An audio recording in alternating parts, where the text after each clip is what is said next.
Welcome to Broadscast. Hi. Kim is spitting out her gum. I'm sorry, classy lady. So we are here for the week, for the hour. I'm so very excited because we have your personal friend and strong, smart, kick butt woman, broad, Yeah. Robin Sachs in the house. Hello. So pull the mic close to your face because they're very sensitive, and so if you're not like making out with it, it doesn't work. Sadly, We do that in the second hour of the show.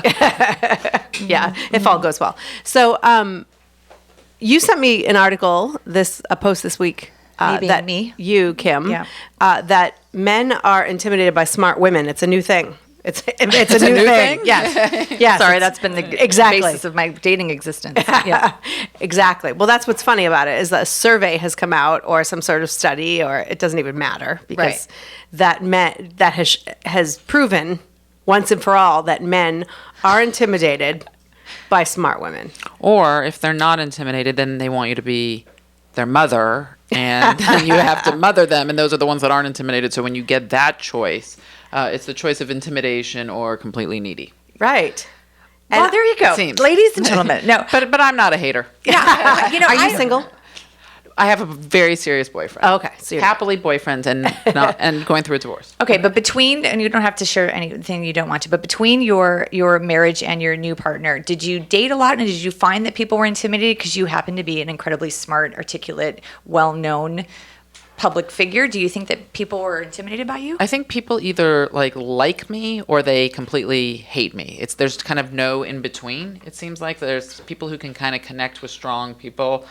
And I'm also sarcastic, and I think I'm really funny, and I think that my humor gets in the way too. Yeah. But I do think that men generally have, if they're not kind of women-loving people in their soul, then they would be generally intimidated. I mean, I think that we as women, though, should respond to this and really dumb ourselves down, don't you? Okay, I'm sorry. I tried to be funny. I can't even do it. My PSA is, who cares? I mean, who cares? Why would you ever change who you are for somebody else? Well, first of all, the article was a little bizarre because they surveyed 105 men, and they didn't put women in front of them. They gave them scenarios, and they told them to read the scenarios, but envision a woman in your life. So who are they pulling from that they're now creating a scenario that involves someone that they already know, and then they're trying to apply that logic to this ridiculous survey? In my opinion, I thought it was a little silly. And they said, imagine that a woman that you are attracted to suddenly tells you that she, is a prodigy. Do you feel attracted to her again? Like, it was just a weird kind of vague survey in and of itself. But Right. Well, and 105 people I don't think is exactly representative of the population. Yeah. 105 people may be representative of the gym or something. Right. Yeah. I mean, bar. where do they go to get them? Like, the guys are drinking and... But there was someone that posted on our Facebook page that said that he's always been known to date highly intelligent women because he thinks it's hot and it's creative. He said, but they're the first ones to call him out the quickest on his BS. And so I took from that he doesn't stay because who wants to be called out on their BS as much? Well, and there's so many different types of women, just like there's so many different types of men. So I don't know that you can necessarily have a conversation without saying, what kind of woman are you? Because there are some women who are... very girly, if you will, and prefer to do kind of the stereotypical girl women things, want to be a mom, want to stay at home, want to cook. That's not me. Right. And so a person who may be attracted to that would not be attracted to me, but at the same time, I'm still a woman, but I happen to be a woman that likes to work and drive out there. Right. And she may be just equally as smart, but she just took a different path. Exactly. So... Yeah, So should we just call BS on the whole thing? It is my theory that I have I've dated schmucks in my life, or I've dated people that have been intimidated by my experiences and my intelligence and my drive. So I don't know which it is. I am the single unified thread between all those people, obviously. So I have to take some ownership about who I am. But I do believe that men have been intimidated by my experiences and my successes. And it usually comes up when men don't ask about my job. They don't ask about my advocacy work. They don't really inquire too much beyond my day-to-day, like family stuff. life to know too much about my professional life. And so that's usually where I'm like, oh, maybe this person's a little uncomfortable with me being kind of a ball buster. But I have a corollary to this whole thing that I find particularly troubling, which is how mean women are to other women. Like there's guys and intimidation and what have you. And potentially that's workable. Like being intimidated, that's their own insecurity. That's their own junk on their side that they need to work through. But it's the claim that there's a sisterhood and women are going to help other women. But really, I find that women are the first to stick the knife in your back, the first to turn it, the first to be happy to see you fail, the more likely to be jealous. Some women. Not some. I mean, yes, definitely everything is some. But in the professional world, when you're amongst similarly minded people, I do find that women, they say into your face, there's this feeling of kumbaya and we want to all support each other. But the first moment that they have an opportunity, they'll be the first ones to, take your job, take your boyfriend, take your nanny from the park. I mean, those, they're there. Right. Sleep with your best friend's husband. Ladies, there's enough abundance to go around. We don't have to fight each other for it. Let's just, anyway.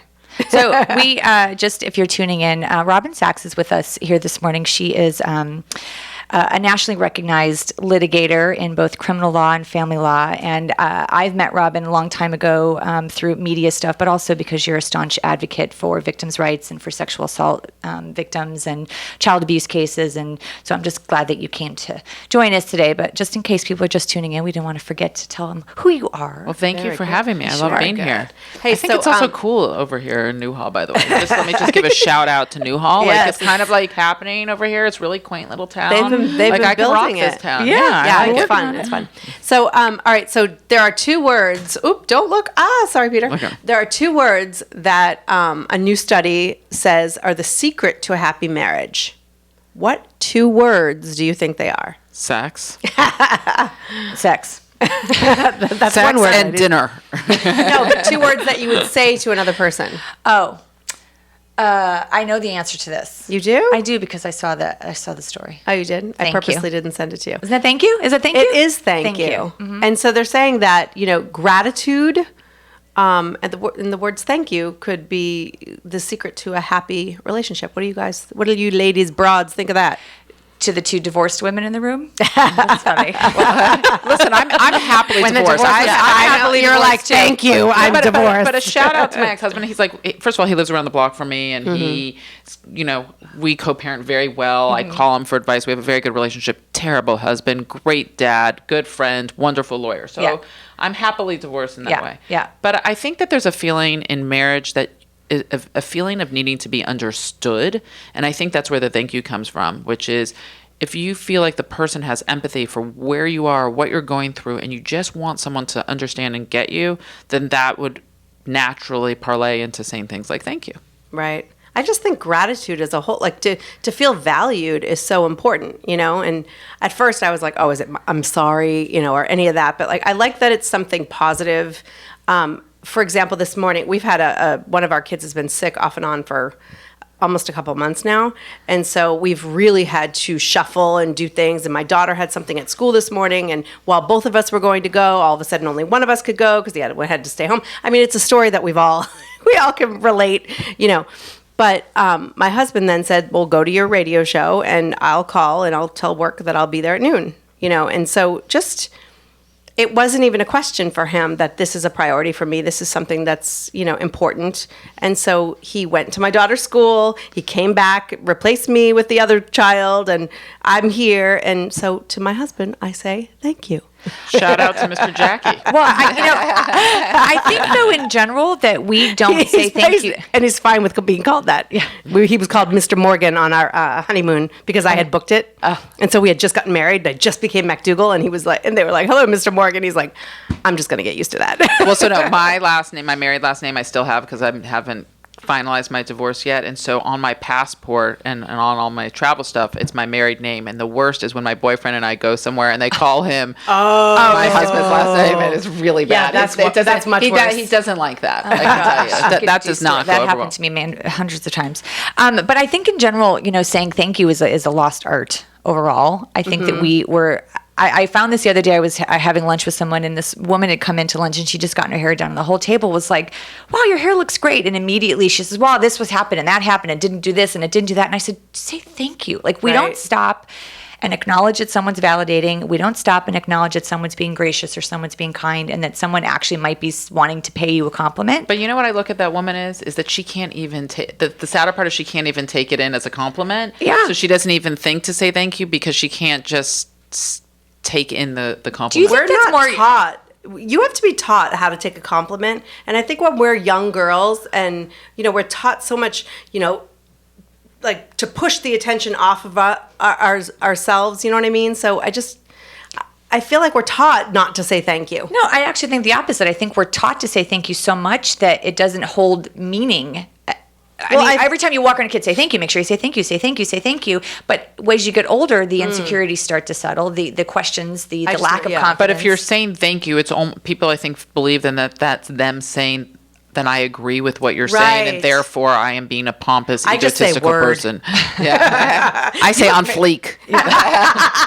2 words I'll probably never say. I find that I'm cool trying enough. to say thank you more. I'm trying to take acknowledgement one way or the other and just be gracious, and it's really hard. But you're right, though. We say thank you. I think we overthank sometimes for stuff and then we don't say thank you when they're the genuine words we want to share. Like even on your email, your signature what do I says, say? Thank you, Kim Goldman. Like it's already there. Oh. So sometimes I'm like, yeah, I'll see you there. And it's like, thanks, Kim Goldman. Yeah. Like, every time. Well, I don't want to be rude. But what about sorry? That's the other one that's overused. Like, sorry, where it's not a meaningful apology. That's just as bad. Do you think women say I'm sorry more than men do? Like yeah, I mean, have you ever noticed, like, I play tennis, so every time, I play with someone, I find myself, when I miss a ball, I'm like, sorry. I'm like, why am I saying sorry? I missed the ball. Do men say they're sorry? No, I don't think they do. Sorry, I missed the ball. Sorry, I missed the serve. Like, and my daughter does it. She's, I'll say, do you want Cheerios or Rice Krispies? And she's like, I think Cheerios, I'm sorry. And I'm like, why are you saying sorry? And then later on, I'm giving her something, and she's like, no, I asked for, I'm sorry, and I'm doing the same thing back to her. So I'm trying to model appropriately, Yeah, that's a hard But we one. do. You and I have done that where one of us says something and the other one's already like defensive about it. Jackie and I's our conversations are mostly apologizing to each other.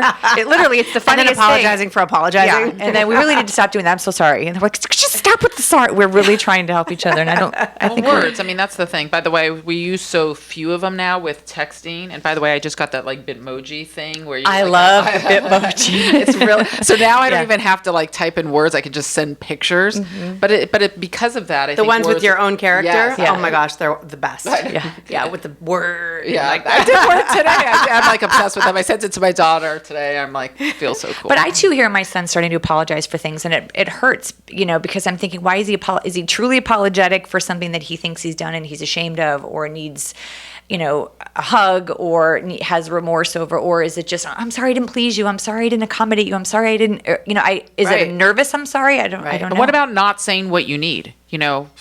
So we sit here and say all these throwaway lines like sorry and thank you, but when you need something from someone, so often we're not saying, you know what, I'm feeling really bad today. I need you to do A. And those words somehow don't happen. Mm-hmm. And when you can express yourself, that allows for intimacy, which allows people to be closer, which allows people to get along better. I often bring it up in my other life when we're not breaking the internet here on Broadscast. I counsel kids, and one of the things that I always am teaching my staff and my kids about is there's always an opportunity to teach a kid how to communicate. And so we always come from strength-based positions and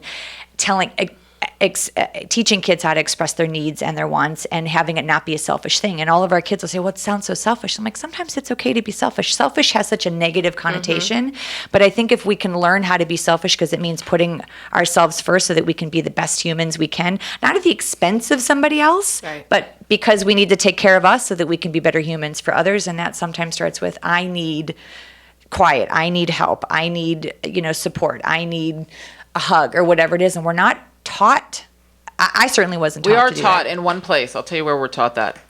On an airplane. When you get on an airplane and they do that whole thing of put the mask on yourself first, Right. and then you can help someone else, that is the only time we are taught that. Right. Everywhere else, we're taught about putting other people first, but the airlines doing something right. But you know what's interesting is I grew up, where if somebody had a certain behavior, or whether it was myself or someone else in the community, it's like, oh, she's just doing that for attention. And it was so funny, like getting attention was a bad thing. It was constantly said, oh, you're just trying to get attention. And it's you're like, well, wait a minute, I'm the 11th child. Of course I am, first of all. But secondly, that's one of those needs that we're born with. There are certain basic needs, food, water, shelter, but that love and attention is actually a basic human need. And I think when somebody on Facebook even will put stuff, and people are annoying, we all know this on Facebook, but other people are like, oh, that person's just trying to get attention. Well, maybe they need a little bit of attention. Yeah. Well, and by the way, maybe they're not getting it somewhere else. If you're not nice to yourself, you're not nice to other people. I mean, if you think of how people act, you know how critical you are of yourself. When you hear how critical people are of other people, think that person is really being that critical to themselves. So I think our society needs to be nicer to ourselves. Well, and that's what I'm saying, that sometimes I think it starts with learning how to love yourself first, but people assume that means that you're being selfish because you're not putting others first. And I'm like, then just think of it as 0. Like I'm 0 and then other people are 1, 2, 3, because if I'm not good to me, I can't be good to others. If I don't get enough sleep, if I don't eat enough, if I don't go to the bathroom, if I don't take care of myself, how can I be present for others? And I'm really learning, and I'm trying to teach it in a way that I think it's okay to put yourself first, but again, not at the expense of being disrespectful or hurtful or toxic, and that's where I think it gets tricky, because there are some people that don't know how to do that, and they just plow through life with their own needs 100% all the time. You got to create boundaries, though. You got to protect yourself. Hey, there's a story I read this morning. Can we move on to this? Yes, dear. Terry Crews. I love him. Oh, he was on actor? Brooklyn Nine-Nine, and is that what it's called, Brooklyn Nine-Nine? I don't know. I binge watch my shows, and I don't know the rest of the shows. Anyway, this guy, and we'll, right. him? Yeah. And he hosts one of the game shows. I don't know. Anyway, he's been married for 25 years to his wife, clearly, and they have 5 children. And they just went on a 90-day sex fast, which I find interesting considering they've been married 25 years and they have 5 kids. Like, I assume they already were. Did they already do that? 5-year sex fast? Maybe they should be on a 90-day sex binge. Yeah. But it was 90 days, no sex, all relationship, all talk, all cuddle. So for 90 days. And he says it's like he's more in love with her now than ever. What do you think of that? I first of all think that it's interesting. Again, to the 2 divorced women in the room. I love it. I just feel like I can't judge that, because there's something like I'm not understanding what I don't know. Like what caused it, what was it, what was the plan, what was their sex life before, what was it? What was the goal? What were they trying to do? I mean, if they were people who were having sex for 5 days a week, then maybe that, for the last 25 years, I think that may be a great idea. But if they aren't regularly active, then I may not think it's such a good idea. So I'm going to withhold judgment, something I rarely do. Do you know the answers to any of that? No. Does the article say that, or they just promote the fact that they're more in love now than ever? They're more in love, and they were just, Who wrote this story? Well, it's a reputable source. I mean, it's Daily Mail, so. Well, there you go. Well, there you go. They were having, case closed. Yeah. No, but I just thought it was interesting because the one thing, let's just say for argument's sake or for discussion's sake that they do it once a week, right? Now they're not. They can't. The second that you're forbidden to do something, it's first of all more interesting. But secondly, I think when you've been married a long time, sometimes you just think whenever that person shows any interest in you, it's for that reason. You know what I mean? So, and then you just kind of like, oh, you're just gonna women shut down sometimes. At least we should have brought in callers for this one. I'm two ladies who I'm are not feeling like that was a good idea. I just can't think of a scenario where that's a part of intimacy that, and unless there was like a point of where it was so much. Then I would have a different feeling. Well, if you watch Masters of Sex, which I do faithfully, they do that they withhold so that you focus on intimacy in other areas of your life, so that you can build up the physical part, and that the emotional stuff is first and foremost, and the physical just makes it better. I'll be taking this information home to my boyfriend tonight. Everybody, and then you should watch the Masters of Sex. Everybody That's knows the second you tell me that I can't do something, like I will do it. and more than I've ever done it before. So maybe we should try it. Okay, there's a band going on in this room.